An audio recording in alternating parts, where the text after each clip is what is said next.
વ્યક્તિ। ડોક્ટર સર્વપલ્લી રાધાકૃષ્ણનનો જન્મદિવસ 5 સપ્ટેમ્બર 1888ના રોજ થયો હતો।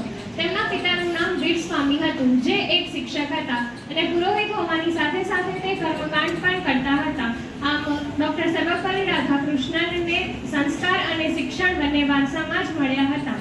ડોક્ટર સર્વપલ્લી રાધાકૃષ્ણનનું કુટુંબ એ જીવન નિર્વાહ માટે ખર્ચ કરી શકતું હતું, પરંતુ તેમના ડોક્ટર સર્વપલ્લી રાધાકૃષ્ણનના અભ્યાસ માટે ખર્ચ કરવો એ તેમના માટે મુશ્કેલ હતું।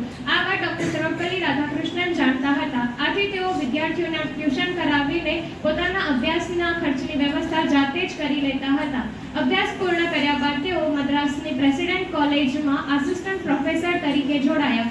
આ સમયમાં દેશ વિદેશોના અખબારોમાં તેઓ માનનીય લેખો લખીને વિચારકોમાં પ્રસિદ્ધ થયા હતા। સ્વતંત્ર ભારતના પ્રથમ ઉપરાષ્ટ્રપતિ, દ્વિતીય રાષ્ટ્રપતિ, મહાન વિચારક, તત્વચિંતક, ભારતીય સંસ્કૃતિના પુરસ્કર્તાની સાથે સાથે ડોક્ટર સર્વપલ્લી રાધાકૃષ્ણન એક ઉત્તમ શિક્ષક હતા।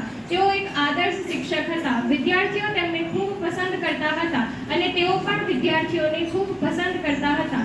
તેમની અલૌકિક આત્મનિયતાને કારણે વિદ્યાર્થીઓ તેમને ખૂબ આદર આપતા હતા। તેઓ પણ વિદ્યાર્થીઓના અભ્યાસ અને વિદ્યાર્થીઓમાં અંગત રસ લઈને પ્રેમાળ રીતે વિદ્યાર્થીઓને માર્ગદર્શન આપતા હતા, જેના કારણે તે વિદ્યાર્થીઓના હૃદયમાં સ્થાન પામ્યા હતા। એક વખતે જ્યારે ડોક્ટર સર્વપલ્લી રાધાકૃષ્ણન એ મૈસૂરથી કલકત્તા જવા નીકળ્યા, ત્યારે બધા વિદ્યાર્થીઓએ તેમને ઘોડાગાડીમાં બેસાડીને જાતે ગાડી ચલાવીને રેલવે સ્ટેશન સુધી મૂકવા ગયા હતા। મૈસૂરના રસ્તા ઉપર ગુરુ અને શિષ્ય વચ્ચેનું આ દ્રશ્ય જોઈને બધા લોકો મંત્રમુગ્ધ બની ગયા હતા। ત્યારે મહાન તત્વચિંતક જે કૃષ્ણમૂર્તિ કહે છે કે શિક્ષક અને શિષ્ય વચ્ચેનો સ્નેહ સંબંધ જ શિક્ષણનું સર્વોત્તમ સાધન છે। ડોક્ટર સર્વપલ્લી રાધાકૃષ્ણન એ પીએચડી કરી શક્યા ન હતા, પરંતુ તેમને આગળ જતા ઘણી યુનિવર્સિટીઓએ ડોક્ટરની પદવી આપી હતી। ત્યારે ડોક્ટર એપીજે અબ્દુલ કલામ કહે છે કે મને લાગે છે કે વિશ્વમાં બીજો કોઈ એવો વ્યવસાય નથી કે જે શિક્ષક કરતાં વધારે મહત્વનો હોય। ડોક્ટર સર્વપલ્લી રાધાકૃષ્ણને તેમના જીવનના 40 વર્ષ શિક્ષણ સાધનામાં વિતાવ્યા હતા અને આજીવન શિક્ષક તરીકે ઓળખાવાનું તેમને પસંદ કર્યું હતું। જ્યારે તેઓ પ્રવચન આપતા ત્યારે એવું જ લાગતું કે જાણે સ્વામી વિવેકાનંદ જ ઉદ્બોધન કરી રહ્યા હોય। સ્વામી વિવેકાનંદ કહે છે કે એક પૂર્ણ શિક્ષક એટલે હરતી ફરતી લાઇબ્રેરી। જ્યારે ડોક્ટર રાજેન્દ્ર પ્રસાદ પછી જ્યારે ડોક્ટર સર્વપલ્લી રાધાકૃષ્ણન એ રાષ્ટ્રપતિ બન્યા, ત્યારે રાષ્ટ્રપતિને મળતો પગાર એ ₹10,000 હતો, પરંતુ ₹10,000 ન લેતા ખર્ચ પૂરતા માત્ર ₹2,500 લઈને તેઓ તનતોડ મહેનત કરતા હતા। તેમના વ્યક્તિત્વમાં પ્રતિભાજન્ય શિસ્ત હતું। તેઓ વિનમ્રતાથી સરકારી ખાતાઓમાં કામ કરતા હતા।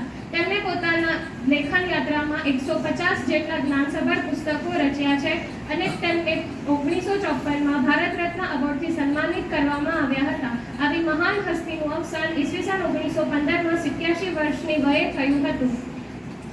અંતે હું મારું વક્તવ્ય એક પંક્તિ દ્વારા પૂર્ણ કરીશ। जो बात दवा से नहीं होती वो बात दुआ से होती है, जो बात दवा से नहीं होती वो बात दुआ से होती है, मिल जाए अगर सच्चा गुरु तो बात खुदा से होती है, मिल जाए अगर सच्चा गुरु तो बात खुदा से होती है।